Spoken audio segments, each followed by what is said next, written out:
Bonjour, donc il y a eu le Funcom Direct Showcase, il y a énormément d'informations qui ont été délivrées, il va y avoir énormément de vidéos sur cette chaîne, et j'ai vu que JVC avait écrit un article, et en fait c'est très intéressant vu que eux ils sont allés interviewer les devs à Los Angeles, ils ont des infos exclusives qui n'ont pas été données dans le Direct Showcase, donc on va lire l'article et je vais vous résumer un petit peu la vidéo.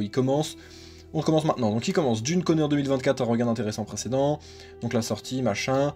Le MMO Dune Awakening de Funcom peut-il prétendre au titre de World of Warcraft de la SF? Voici les premiers éléments de réponse. Je commence par lire l'article, ensuite je vous résume la vidéo. Donc là il parle du livre au film au jeu qui est le premier trailer qui a été montré par le Direct Showcase. Donc le jeu sortira bien sur PlayStation 5, Xbox Series X, Xbox Series S. Le MMO de Funcom débute 8 ans après les événements du film Dune deuxième partie, alors que la guerre sainte, le djihad, embrase l'univers tout entier. Donc on est sur cette idée de timeline alternative, ils avaient dit en article que le duc Leto serait un personnage jouable et vivant. Et donc là on a quelque chose d'intéressant. Dune Awakening débute en orbite autour de la planète Arrakis. Notre personnage a été capturé par le Bene Gesserit. Votre avatar est voué à exploiter l'épice en tant qu'esclave avant que son vaisseau pénitentiaire ne se crache dans le désert.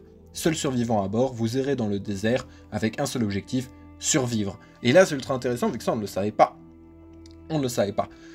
C'est très cool, donc le Bene Gesserit c'est la faction, celle qui tire les ficelles dans l'univers de Dune et qui dirige un petit peu l'univers comme des marionnettistes. On était un de leurs esclaves et on va commencer directement dans le désert. Alors évidemment, on pourra arranger notre lore en fonction si on veut faire du RP, mais voilà, on a déjà un début, quoi. Plusieurs personnages clés devraient faire leur apparition, bien qu'aucun nom n'ait encore été mentionné, ça c'est faux. On sait que le duc Leto, normalement, y sera, ils l'ont dit dans un de leurs articles. Funcom définit Dune Awakening comme un MMO de survie en monde ouvert. Il est rare de combiner ces trois éléments au sein d'une même expérience, ça peut être effrayant pour les joueurs, mais cette adaptation vidéoludique ose sortir des sentiers battus. Le seul fait de tenter ce type de hors-piste en 2024 est à saluer tant les risques pris sont grands. Oui, en fait, c'est un Conan Exile en MMO, ce qui est vraiment ultra ambitieux. Et le jeu est très ambitieux, quand t'écoutes ce qu'ils racontent, ils ont des ambitions de fou et ça fait plaisir, à voir s'ils se crachent ou pas. Dune Awakening se démarque de la concurrence par son univers singulier, mais pas uniquement. La survie est au cœur d'une expérience qui vous largue littéralement en milieu hostile, avec pour seule lueur d'espoir votre débrouillardise et votre curiosité naturelle. Ce titre de SF promet de fusionner le meilleur des deux mondes, survie MMO, en se focalisant avant tout sur l'exploration, la création et les interactions sociales. Funcom affiche des ambitions, reste à savoir si ça prendra. L'eau est un élément essentiel à la survie des êtres vivants, la soif sera l'un des ennemis les plus redoutables, bien avant les Fremen et les autres joueurs, donc s'approvisionner en eau conditionne votre capacité à explorer et à bâtir votre légende. Les tempêtes de sable et vers des sables sont également de redoutables adversaires, il faut les fuir ou mourir. Le monde de Dune. Dune est considéré comme une planète dangereuse, blablabla.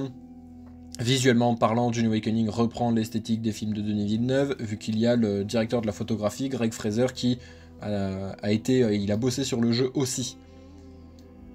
Cette adaptation vidéoludique met toutes les chances de son côté pour séduire les fans de la saga, les fans de science-fiction, les fans de MMO en règle générale. On est sur du Unreal Engine 5, ça n'a plus rien à prouver, ça va être un jeu plutôt joli.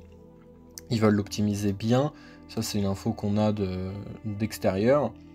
Les développeurs ont mis l'accent sur la profondeur de champ, l'éclairage, on voit que les éclairages sont assez magnifiques. Cela permet de briser la fatigue visuelle potentiellement ressentie après plusieurs heures à crapahuter dans le désert. L'astre Dune ne se résume pas pour autant à du sable.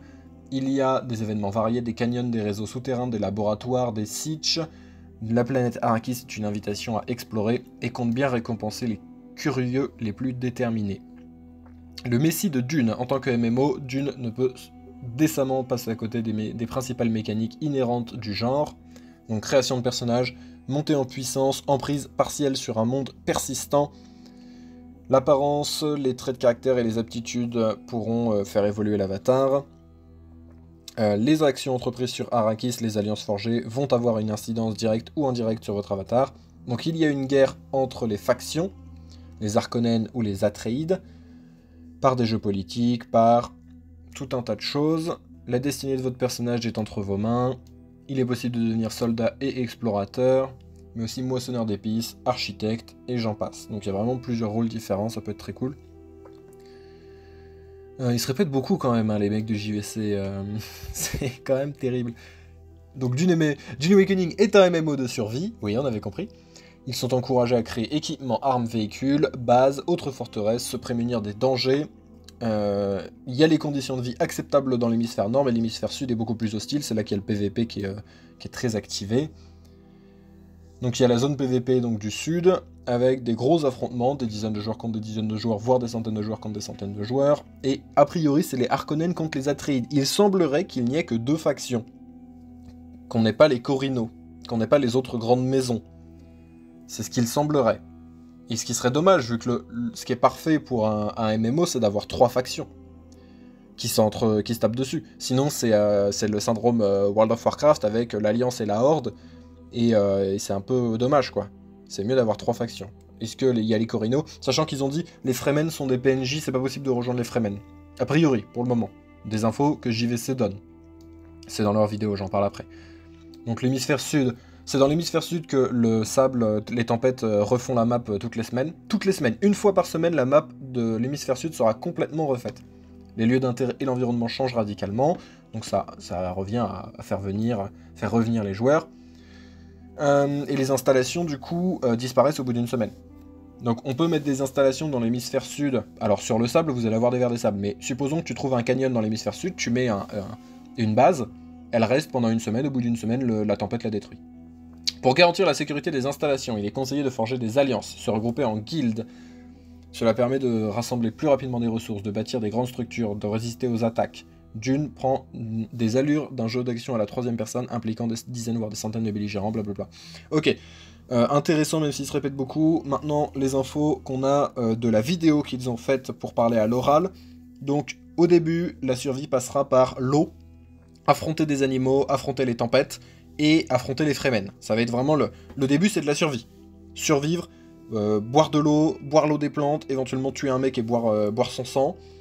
Le présentateur nous dit que c'est un Conan Exile avec un skin de Dune. Après, je répète, donc les mecs de JVC, ils ont vu des trucs du jeu, ils ont parlé aux développeurs, mais ils n'ont pas joué. Ils n'ont pas eu dans les mains. A priori, il y aura du commerce avec des blueprints, donc ça veut dire que tu fais des plans de base que tu peux vendre, donc tu vends un plan et le mec il a plus qu'à rajouter les ressources et ça fait direct un truc préfet. Et il y aura que 2 factions majeures, c'est vraiment le truc pour moi, les 2 choses les plus importantes, c'est le début avec le personnage donc qui est esclave des Bene Gesserit et ça s'écrase, et le fait qu'il n'y ait que 2 factions. Je trouve ça... moi je m'attendais vraiment à voir Atreides, Harkonnen, Corino. Est-ce que c'est parce que... voilà, là on sait pas.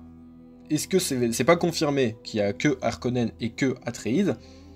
Donc là, j'espère qu'il y en aura 3, après on verra. Donc la map est coupée en 2, comme dans le film, nord-sud. Le nord plus chill, le sud plus compliqué. Et ça se passe pendant le djihad.